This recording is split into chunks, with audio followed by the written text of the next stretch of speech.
This is the Daily Market Comment by Rafi Boyadjian. I'm Maria Pachardis. Thanks for joining us at XM.com.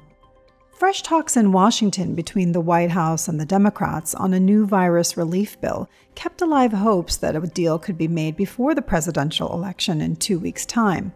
However, for a bill to realistically be passed by Congress before Election Day, the two sides would have to reach a deal by end of day Tuesday, and that is exactly the deadline House Speaker Nancy Pelosi has set. This is an encouraging sign for the markets, and add to that the fact that Joe Biden has widened his lead over incumbent President Trump in opinion polls, despite the recent bad publicity surrounding his son. Investors are more hopeful that another big fiscal package will arrive one way or another.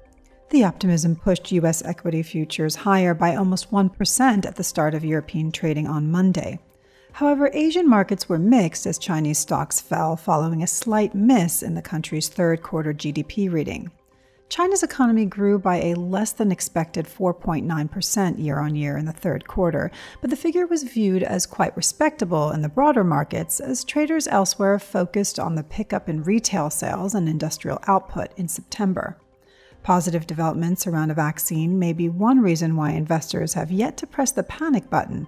The prospect of another large dose of U.S. fiscal stimulus is another. The spate of promising headlines helped ease some of the gloom that had been building up over the past week, which had driven the U.S. dollar to 2-week highs against a basket of currencies. The greenback was slightly softer today, and the Japanese yen was also on the back foot amid the improved risk sentiment. The pound led the gainers following last week's roller coaster ride for the British currency and was flirting with the $1.30 level again. Sterling came under selling pressure on Friday after Boris Johnson told his country to prepare for a no-deal Brexit, as talks with the EU on a post-Brexit trade deal broke down. The euro was somewhat muted, rising only modestly amid an increasing number of dovish remarks from European central bank policymakers lately.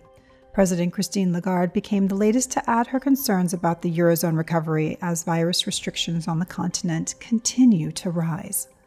This was today's Daily Market Comment. Thanks for joining us at XM.com.